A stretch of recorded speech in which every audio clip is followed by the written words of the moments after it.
Android magnitofon o'rnatilgandan keyin bitta minus tarafi bor. Xuddi mana shunaqa qilib past baland qilayotgani yo'q. Faqat mana shunaqa qilish kerak. Menga multirol yo'q, rol ham yo'q. Multirol yo'qligi sababli men mana buni olishga qaror qildim. Hozirga chiqqan qimmat mashinalarga bu bor zavodskoy va podstakanlikka shundan turadi. Mana bundan baland past qilamiz.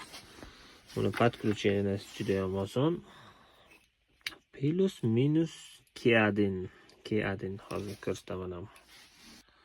Multirol podashka qilayotgan любой magnitofonga xuddi mana shunaqayin K1, K2 ismlari bo'ladi. Bu kameraning bizga kerak bo'ladi K1. Mana bu hammaga понятно bo'lishi kerak. Qizil plus, qora minus, K1 ni mana shu oqiga ulaymiz. И все. Buni настройка qilish, приложение, настройка rol. Mana bu rol deb taniydi.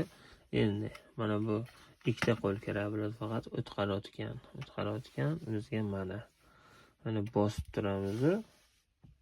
Bosamiz shuni. O'xshamadi birinchi safariga. Mana qizil bo'ldi. Xuddi mana shunday qilib mana shunaqa qotiratgani. Mana bunga men xohlaganingizni qo'yishingiz bo'ladi. Mana bunga o'ttasiga men bezuk qilmoqchiman. Faqat buraydigan sal qiyinroq ekan. Burab turib bosish kerak ekan. Endi nabarotiga.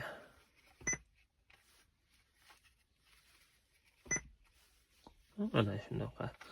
Endi bu gudok ko'tarish. Telefonni mana ko'tarishni bosamiz. O'chirishni bosamiz. Все, готово. Nima deyapti? Готово.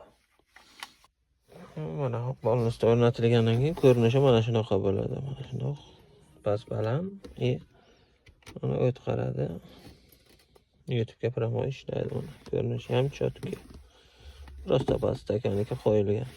Agar bar qo'ysam, undan ham zo'r ko'rinadi.